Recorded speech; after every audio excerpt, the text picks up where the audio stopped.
Hello, everyone. Oladoc is the #1 doctor booking platform in Pakistan, connecting patients with doctors, besides helping healthcare professionals to automate their practices and deliver a patient-first healthcare experience. We are radically changing how healthcare delivery works in emerging and unstructured markets like Pakistan by making healthcare more accessible, transparent, and affordable for the masses. In the last 6 quarters or so, we have seen phenomenal growth.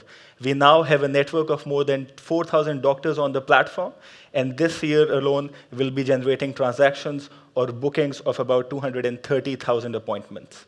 What's more important to note is that the growth in transactions is about 2x versus the pace in the growth in doctor network, essentially highlighting the realization of network effects. Similarly, revenues paint a very similar picture.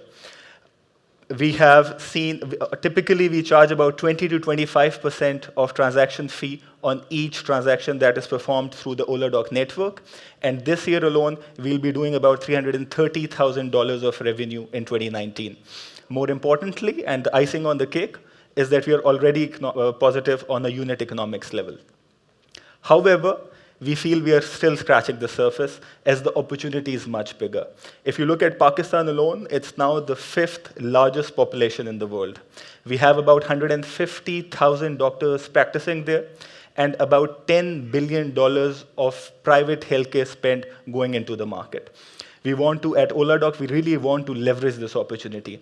And by doing so, we want to actually evolve into a digital health mall, whereby we are not only the largest doctor booking network, but also have peripheral services such as medicine delivery, lab tests, and of course, e-consultations, so that we can interact with the consumer and the patient at different stages of their patient life cycle. In order to do so,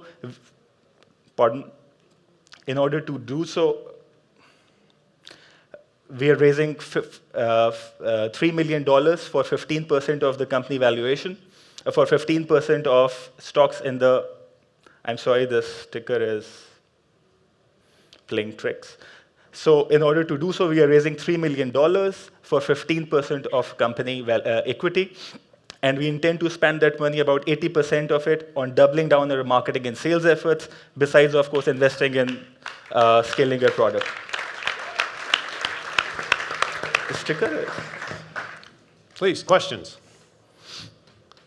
So when you're expanding to those other segments, as you said, is that all digital, or will you actually be tapping into the market of having something quick and physical where people can show up, or even people driving to your home and taking the tests? I mean, are you going away from just the pure digital aspect? So essentially, the idea is to not do the whole exercise on our own, is to partner up with other lab partners, basically, so that we become a lead generation platform for them, whereby we generate the order, pass it on to another lab or delivery partner. And you just take a cut. And we take a cut out of the transaction.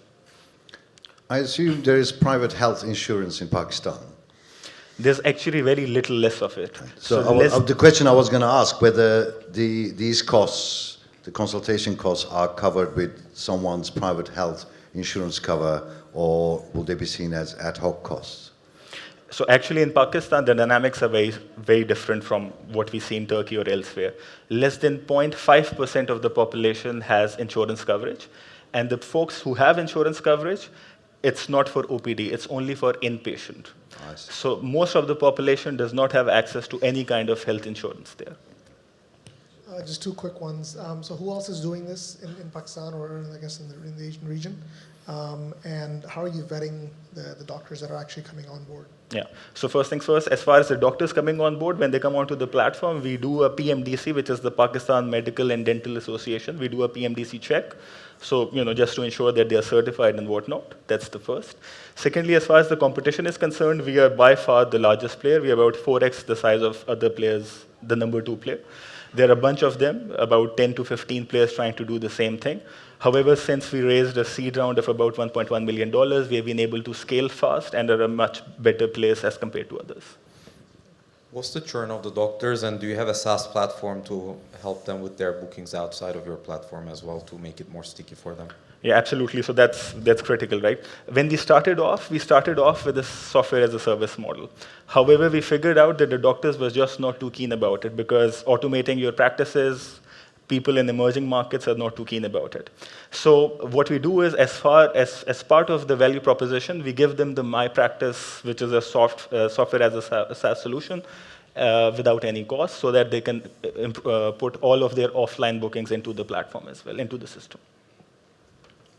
So those are also transactions on those. Those are transactions which I have not spoken about. So the transactions that I just mentioned are only the transactions which are booked online by the patients themselves. If we include them, we'll be going north of 1 million transactions this year. And do you have a different pricing model for repeat appointments? So second appointment by the same customer to the same doctor? So it essentially depends upon the doctor, right?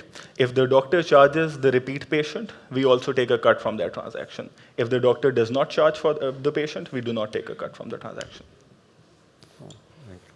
Yeah, I think that's probably about it. Yeah. Thank you. Thank you. Thank you.